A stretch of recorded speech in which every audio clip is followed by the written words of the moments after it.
नमस्कार दोस्तों, स्वागत है चैनल पर। आज हम राजस्थान की जलवायु का अध्ययन करेंगे, जिसमें हम इसके दो प्रकार से इसको विभाजित कर सकते हैं, जिसमें इसका सामान्य वर्गीकरण और व्यक्तिगत जो वर्गीकरण है उन दोनों का अध्ययन करेंगे।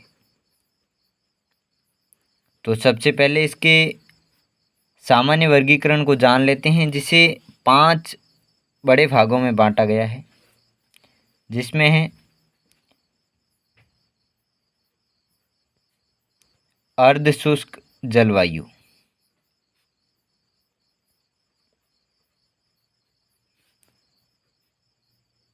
शुष्क जलवायु,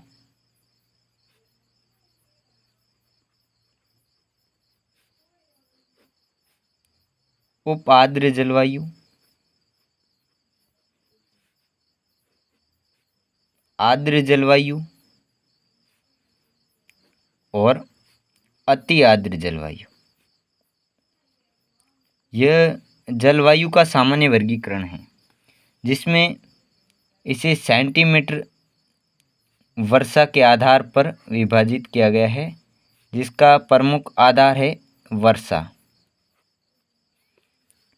अर्ध शुष्क में 0 से 20 सेंटीमीटर तक की वर्षा का मापन होता है।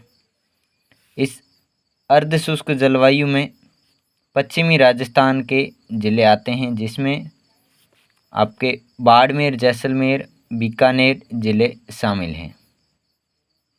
यहाँ पर अर्ध शुष्क जलवायु पाई जाती है। इसके बाद हमारा अगला है शुष्क जलवायु, जिसकी वर्षा का जो क्राइटेरिया है वो 20 से 40 सेंटीमीटर तक है, और ये पश्चिमी राजस्थान में है, जो कि बीच के ज़िले जैसे नागौर, यहाँ जो ज़िले आते हैं नागौर और उससे ऊपर जो ज़िले हैं उनमें पाया जाता है। इसके बाद अगला जलवायु का प्रकार है वो है उपाद्र, जो कि 40 से 60 सेंटीमीटर। यहाँ पर अजमेर आता है। इसके बाद आर्द्र जलवायु, इसमें 60 से 80 सेंटीमीटर। यहाँ पे जयपुर और उसके आसपास का क्षेत्र आता है। इसके बाद है अति आर्द्र, जो कि 80 से 120 सेंटीमीटर है, और इसमें हाड़ौती पठार का क्षेत्र आता है, जिसमें आपका दक्षिणी राजस्थान का ये एरिया है, जहाँ पे वर्षा ज़्यादा होती है, झालावाड़ वगैरह उस ज़िलों में होता है। ये बड़े बड़े तौर पे इसका विभाजन हो चुका है। इसके बाद हम इसका व्यक्तिगत जो वर्गीकरण है उसको देखते हैं। ये मुख्यतः 3 लोगों का वर्गीकरण माना जाता है, जिसमें कोपेन, टिवार्था और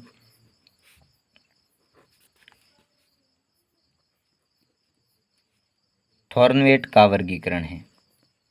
इन तीनों के वर्गीकरण के अलग अलग आधार हैं, जिसमें तीनों में वर्षा को कॉमन रखा गया है। इसमें भी वर्षा कॉमन है इन तीनों में, यानी वर्षा को तीनों में इम्पोर्टेंट रखा गया है। जिसमें तीव्रता में केवल वर्षा के आधार पर विभाजन है, वहीं कोपेन ने वर्षा के साथ ही तापमान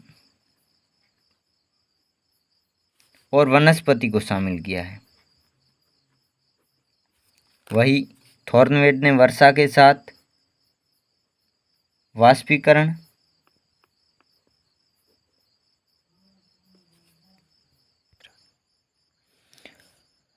थॉर्नवेट का जो वर्गीकरण है वर्षा, वाष्पीकरण और तापमान पर निर्भर करता है। ये तीनों का व्यक्तिगत वर्गीकरण हो चुका है। अब हम इसको तीनों को अलग अलग मैप के माध्यम से आपको समझाते हैं। जैसे कोपेन का वर्गीकरण है, इसको हम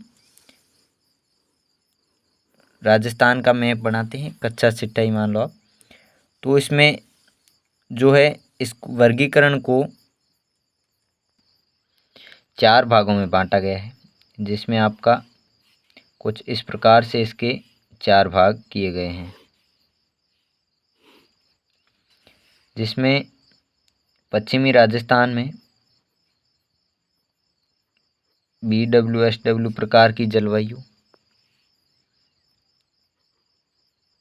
BHHW, CWG और EA प्रकार की जलवायु पाई जाती है। ये कोपेन का वर्गीकरण है, जिसमें इसे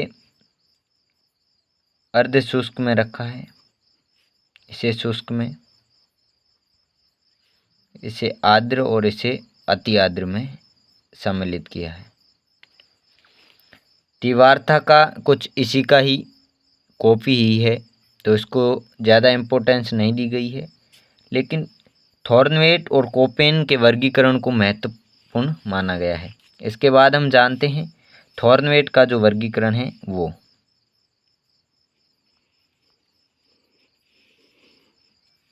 तो थॉर्नवेट के वर्गीकरण में भी इसको 4 भागों में बांटा गया है, जिसमें आपका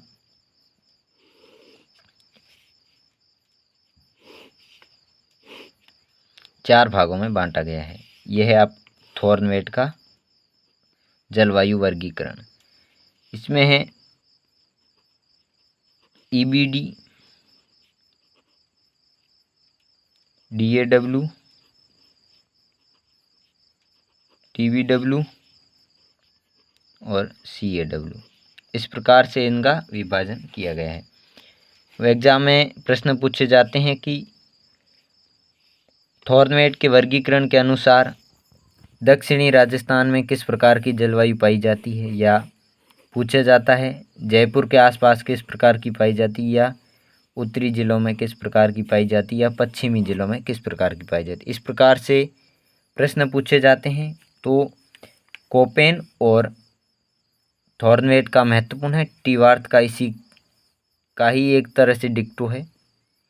तो राजस्थान की जलवायु के मोटे मोटे तौर पर हमने इसको पढ़ लिया है। जैसे राजस्थान में जलवायु 2 प्रकार की है।